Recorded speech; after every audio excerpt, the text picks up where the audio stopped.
Good evening, everyone. Good evening. So I say a few words and hope we can have some conversation together. We've been doing that in the past few weeks. Although the subject that I was going to talk about, I just don't know if it particularly relates to really what's on so many people's minds right now about the state of our nation and the worrisome feel we have about where we are at this point in our history.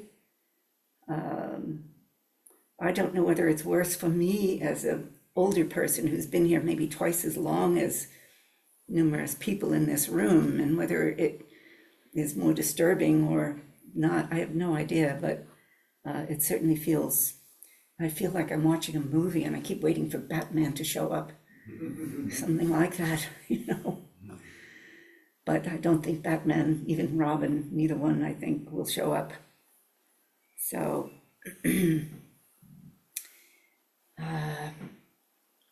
but last week we had our new altar with us, and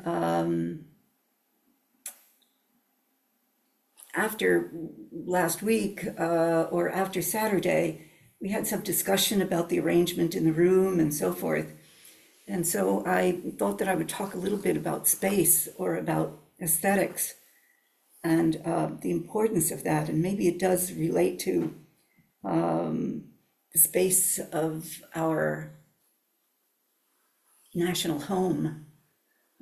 Maybe we can speak to that also. But the space that we create, the aesthetics of what we create are really important. But that's not what space is. Dogen Zenji, in his fascicle on space, talks about space, and so space is not something you can grab. So he talks about a koan, or a discussion between these two brothers, and one of them says to the other, "So what is your notion of space?" And the other says, he reaches his hands out and he grabs it. And the first brother says, "Well, that's not it. Space is not something. It's not something there that is, a concrete of any kind. You can't hold space. You can't grab space." So the first brother says, "Oh, so what do you think space is then?" So the first brother grabs his nose, and he says, "That's space." So what he was suggesting or trying to teach at that moment was that we ourselves are space. But Dogen Zenji, when he talks about that little koan or story, he says, the fellow who grabbed the other fellow's nose was wrong. He should have grabbed his own nose. That would have been a much better explanation of no space, of space, or no hyphen space. So space is an important realization in our practice, in understanding that we are space, that everything that we see, everything in this phenomenal world is space itself. We know that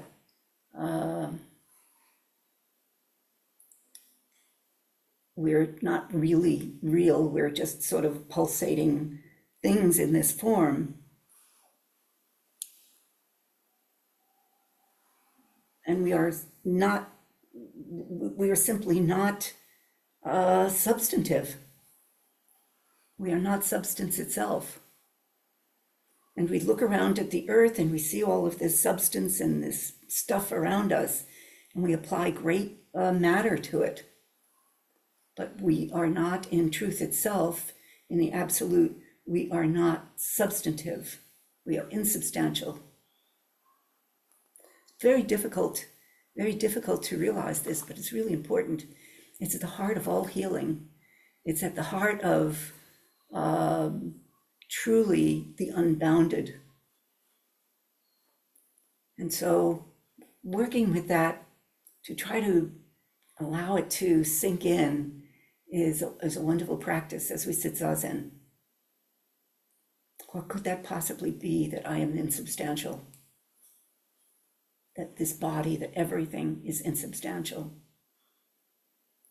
And in that sense, if we really, really get that, how could so many things stick to us? How could illness stick to us? How could anything get stuck? But it's a very difficult realization. But the space in which we practice is also extremely important. Let me call it this place of practice, because in this place, we organize it in a certain way, and we set up a particular sensitivity to the aesthetics of the place, so that when we come to it, we go beyond what it's like to walk into a McDonald's, for instance. If we walk into a McDonald's and there's all kinds of crazy stuff going on, there's music blasting, there's, hot fat is cooking and so forth.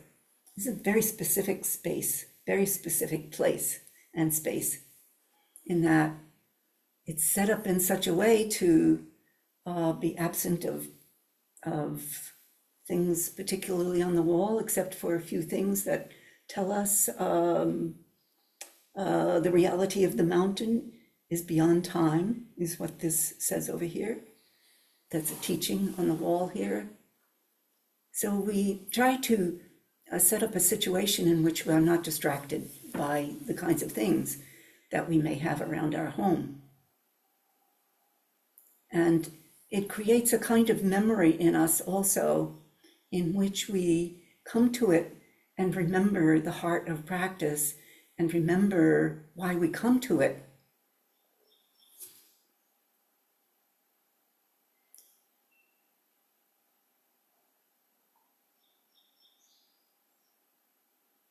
It was particularly wonderful to sit tonight with the birds. It is so nice to have these still light evenings, and the birds get quite busy in the evening during summertime. It was very wonderful to sit. So, you can ask, well, where is that sound?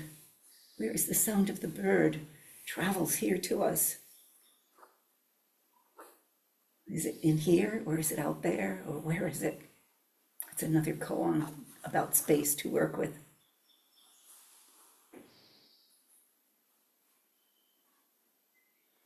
I remember being in music education class, and the teacher had set up two huge speakers, one on either side of the stage. It was a huge hall and, 100 students. So speaker on either side of the stage, far apart. So he played this piece of music. And at one point, the music played out of this and then played out of the other. And he asked everybody, what is that? What is that situation? It plays here and then it plays there. None of us could answer space, that he was creating space in music, and the meaning of that movement of space and music as space.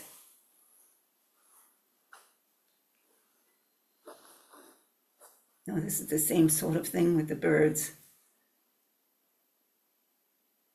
and the travel of sound.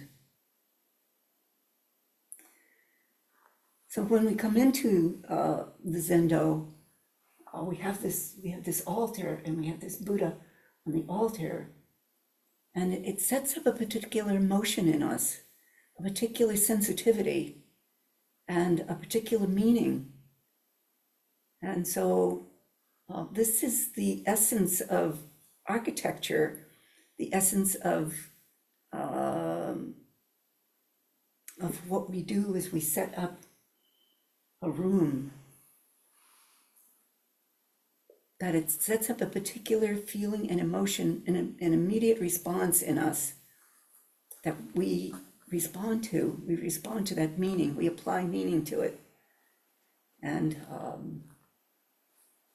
it creates in us an emotion. And all architecture is meant to do that. if it's really good architecture, of course. But I would also say that all architecture affects us in some way. Even houses that are dilapidated, we are affected by. We see something and we feel something when we see it. And everything that we see places us in relationship to it. So we are related to one another in this space. We're related to everything that is in here, related to everything that we see. Because what we see is actually in us.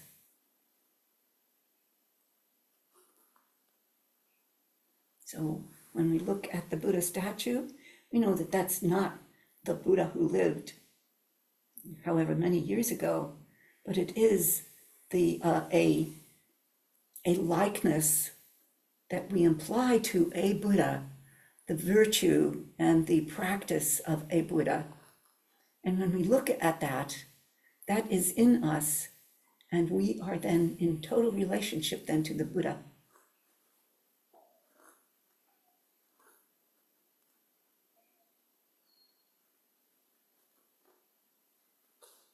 So that space collapses in a sense, and we are that we see. We are that virtue, we are that emotion, we are all of that.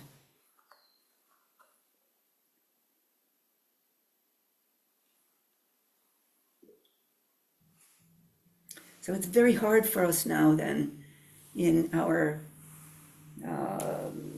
world situation, in our country situation, in which we have great difficulty understanding that we are related to everything that is happening. And we don't like it so much, at least this one doesn't like it.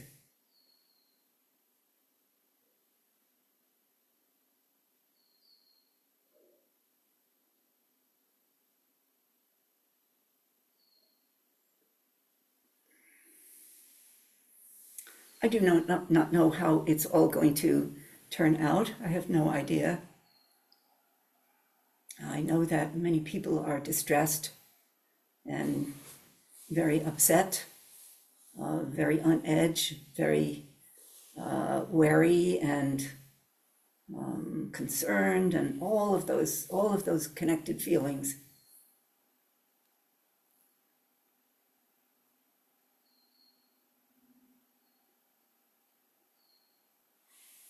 And yet we come to this place, and we become space in this place.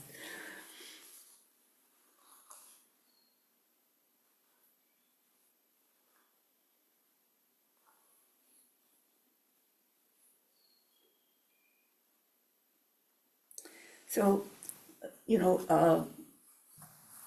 look at pictures, we see faces of people, and it's the same thing, that when we see those faces, we are in relationship to that face, to that picture, that scene, that person. So our practice has to be really strong right now. If we look at the news and we look at various people in the news whom we may not feel have quite the right virtue that we would like to think that our leaders have. So it becomes really important for us to practice in a really strong way. And understand that our practice also transforms that which resides in us. Because that image resides in us then. And our practice must transform that relationship.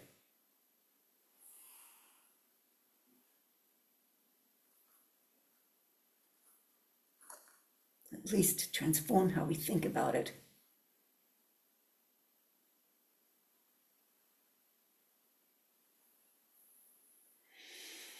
So maybe you've got some thoughts on all this. It's a not so easy topic to speak to, but we can certainly speak about distress.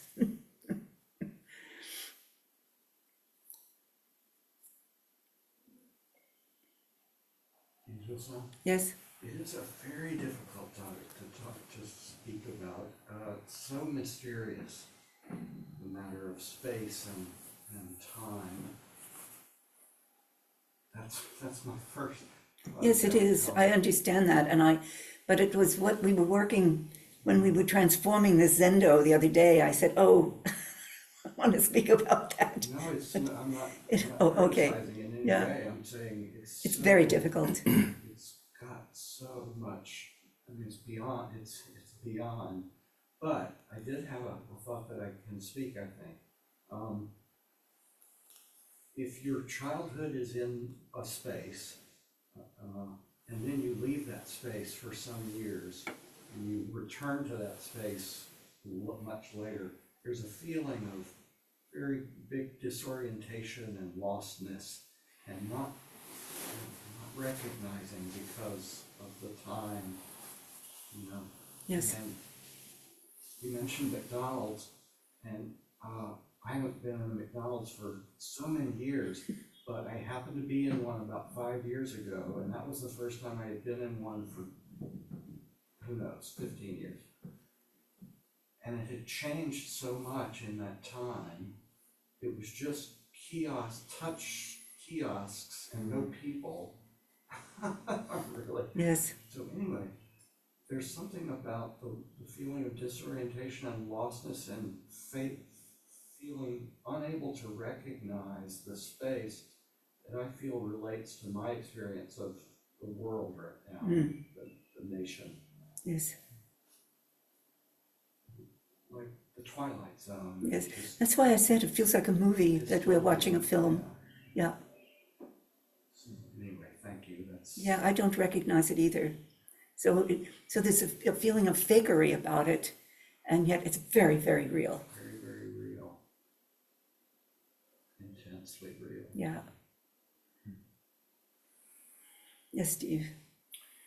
So, when we were arranging the Zendo last week and, thinking about that process, there's a natural harmony here. There's a natural beauty here that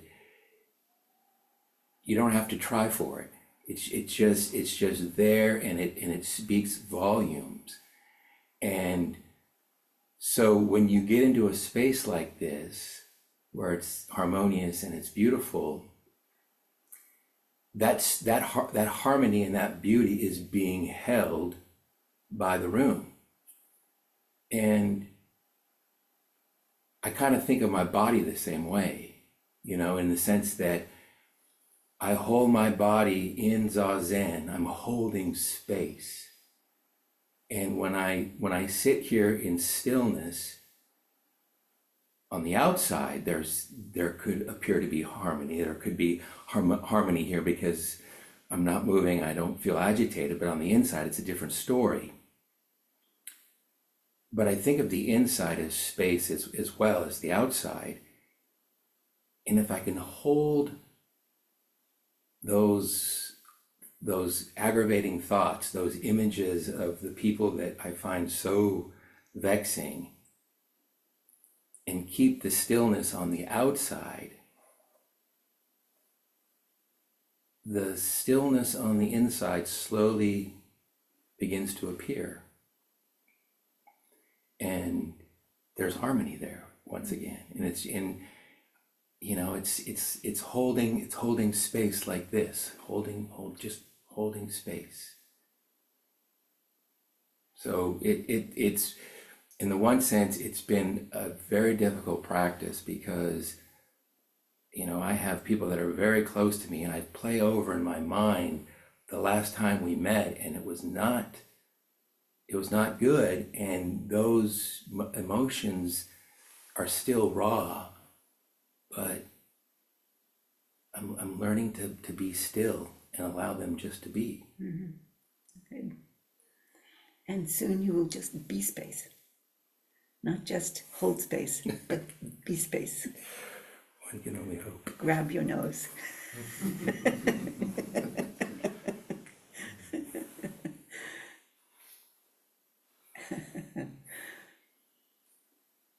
Yes, Bill. I puzzle that before thought or action or reaction, all beings dwell in peace. And that includes the beings in this space and the beings in the streets of Los Angeles. So it feels to me like the effort of creating, of aligning this physical space with that reality is a gesture towards healing, recovery, and realignment.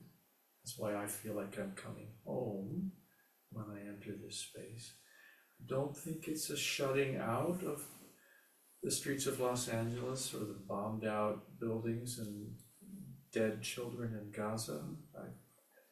They are present, all are present, and I cannot understand how all beings dwell in peace prior to thought and action. And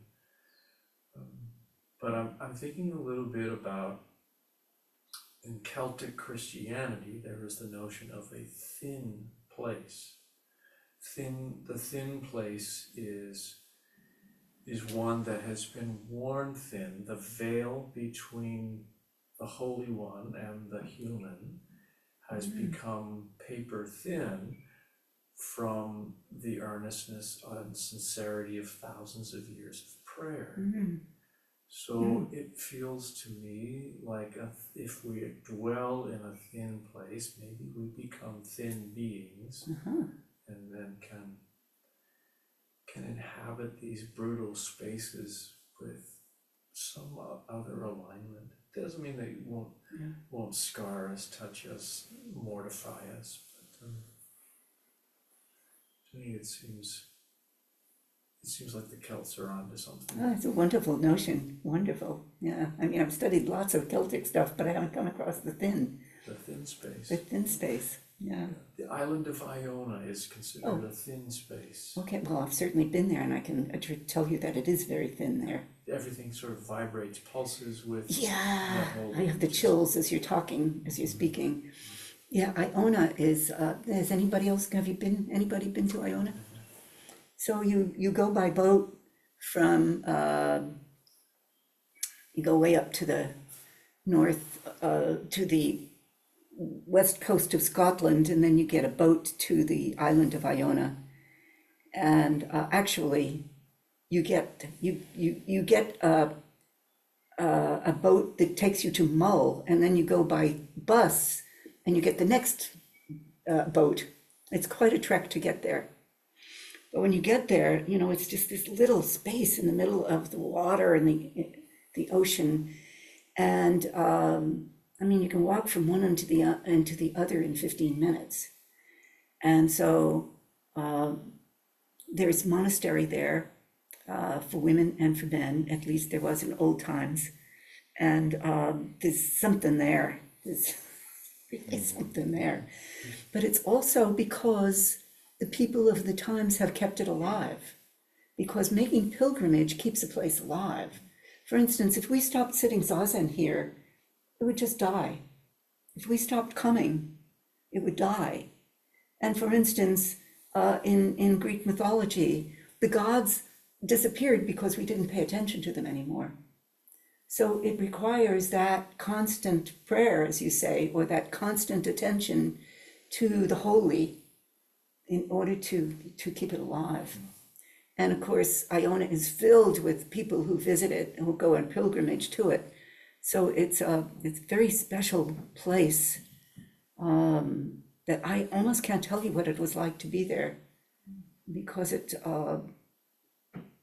was very thin. That's a really good way to say it.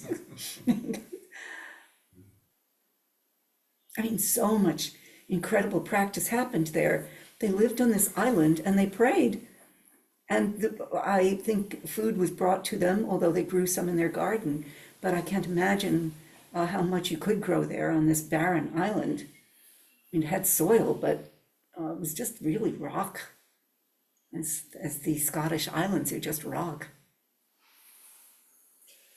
And the monks of that time were preserving civilization Yes, in a time of great upheaval. yes. Well, Scotland was always at great upheaval, that's for sure. So, yeah, So, you grew up in the '60s, came of age in the '60s. Me? Yeah. 40s. Well, no, you were in your 20s in the '60s. Oh, yeah, yeah. So, I mean, a lot was going on. The war, Vietnam War, two assassinations, the Watts riot. Does that feel any different than it does now? I mean, how do you compare the two eras? I could compare the two because we still obeyed the law, even though people who committed those crimes. We were one body of a country.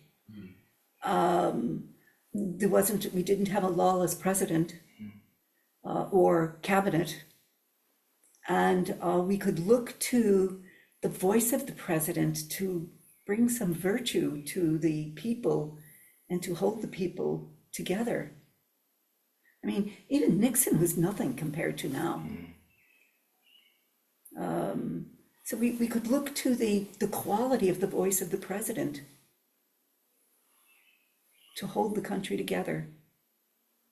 And this is what we don't have right now.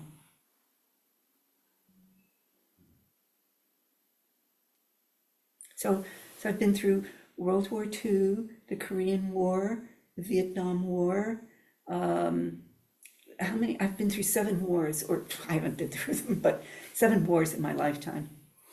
And not counting all of the other wars that are going on right now around the world. And we have very, very grave danger of war in Europe. But we had somebody we could look to. Yes. I just had a thought.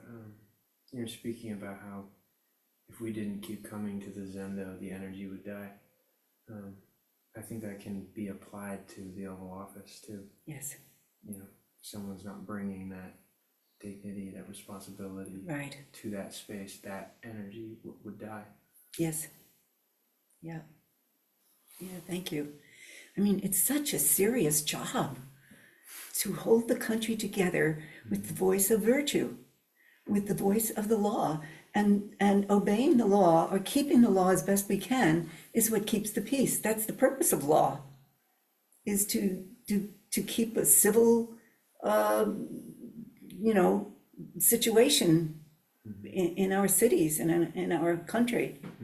And if we don't have that, then we just don't have civility. We just don't have, we can't have peace.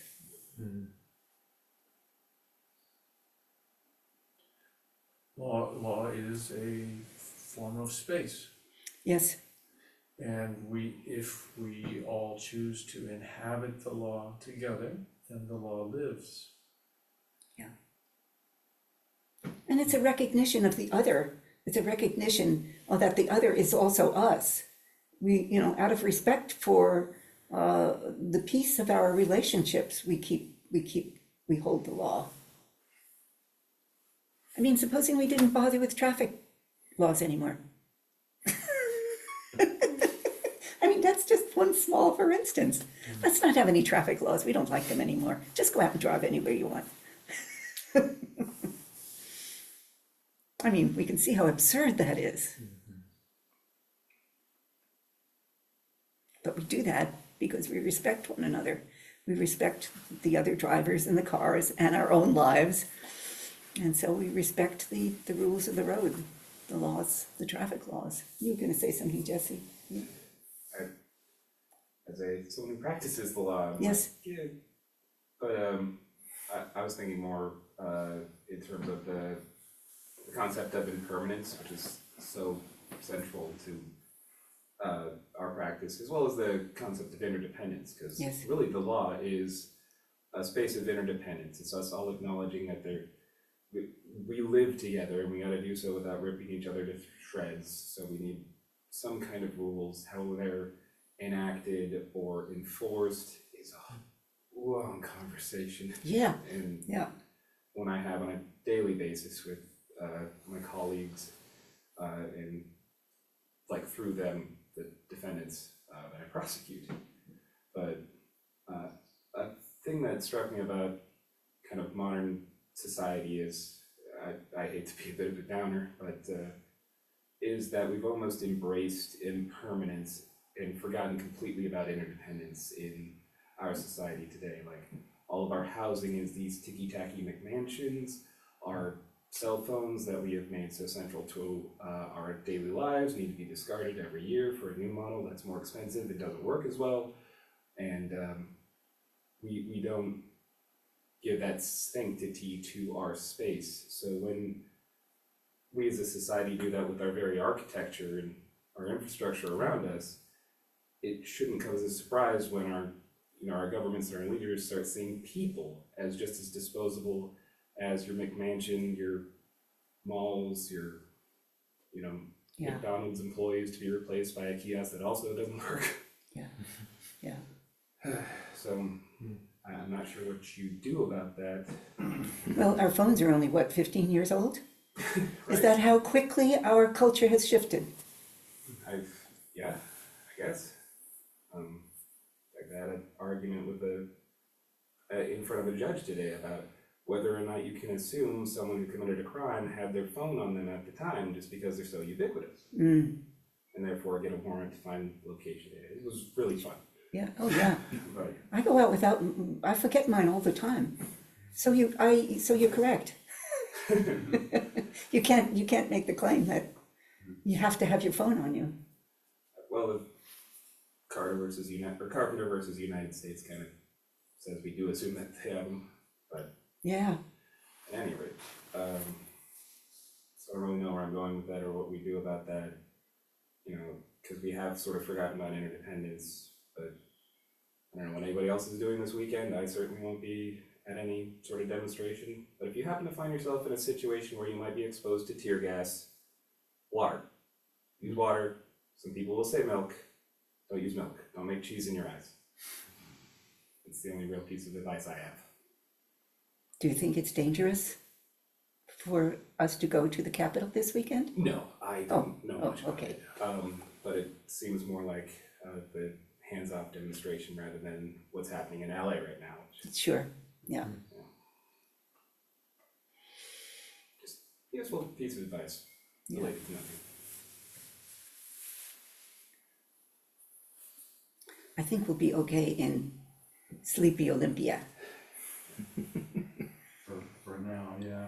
But the rapidity of change is indeed inconceivable. I think I read something, our predicament is we have, oh gosh.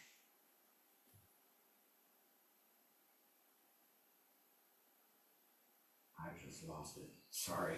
Well, we do have a predicament. I think we'll all agree with that. So, yeah.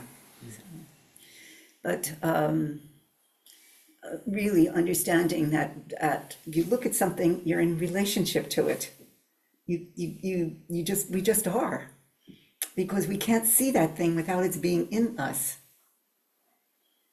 It enters this whole body in order to be able to see something. So that's a good realization, folks, to work with on the cushion. Get that, and boy, you'll woo. Yes. My very first night here. Yes, Zaza, welcome. And a question had come to me of motivation. I had wanted to ask you, I debated whether asking or not, of is there a time, maybe one day in the future, when I will know that my motivation isn't selfish for just peace or tranquility in my own life, or if it's selfless and wanting to make the world better for sitting and doing the practice. And then you started talking about space, and it just, an interesting thought that I look forward to exploring of, if I decide that the skin, or maybe sometimes this clothes, is what makes my space separate from the space that we all are and we all share, And if I internalize the ugly parts and then sit with them and transmute them until they are still and I'm still with it, then it's not a selfish, it's selfless, it's dialectical, selfless and selfish at the same time. If I'm transmuting that space, the ugly part of it that I am still a part of, just Yeah. an interesting thought that Well, I look forward I mean, to. the interesting thing to me also about this, we're talking about the ego, really, oneself. It doesn't exist. There really is no ego. So whatever problems you are dealing with, or anybody is dealing with, are not different from anyone else's. So if you work them out, you work out a whole batch of stuff for everybody. That was the Buddha's sitting, and the Buddha's realization was for everybody, not just the Buddha. So you're sitting, even if you think that you're sitting for yourself, you're sitting for everybody. Because you're in this world and nobody is alone. And we really don't do things just for ourselves. It seems that way, but truly, the ego does not exist. It's a made-up thing. So you can not worry about it. You can just sit, and if you're feeling, you're working with some personal stuff that doesn't feel so good, you're working for the whole world. So I wouldn't worry about it. Yeah. There's no doubt about it. I go home to my own space and I think, yeah, I'm going to put my feet up and it's mine and I can relax and so forth and so on. And we have those, and we have a right to those situations and a right to those moments and those places. But then we have that time when we are alone, and we have the time when we come together. And those are both natural and, not to be denied. So, but the ego is not real.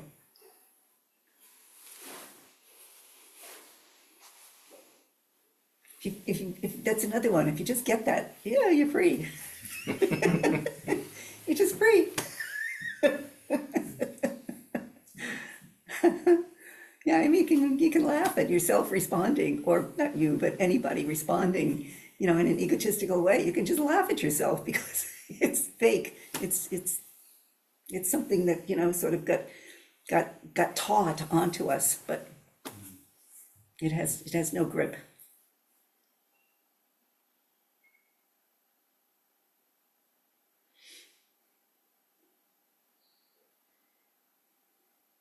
And by understanding oneself as space really, really convinces that, really confirms that. So, but yeah, you get there.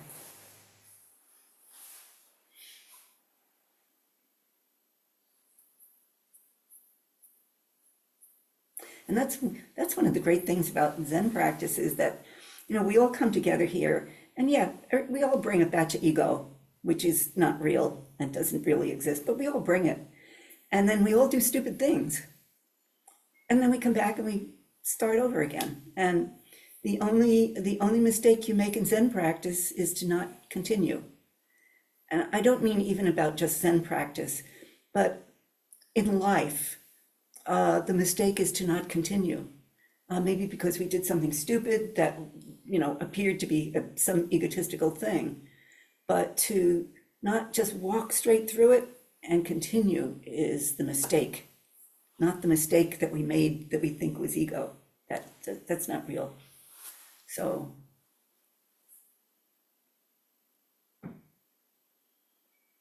but yeah, we all do silly things all the time here, and we just say, oh, well. Yes. For me, this is the architecture for doing just that work.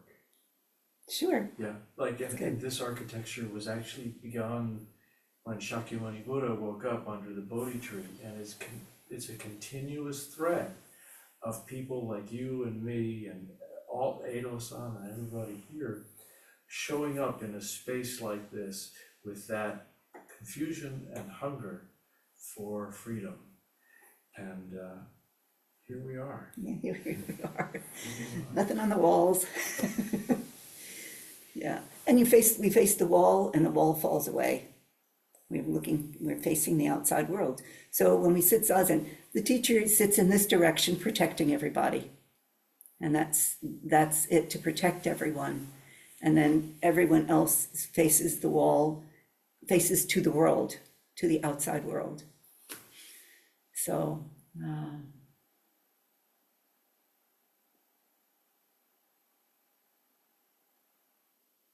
yeah. Anything else, anybody? Well, we're going to do our best. Online? Oh, online, any questions online?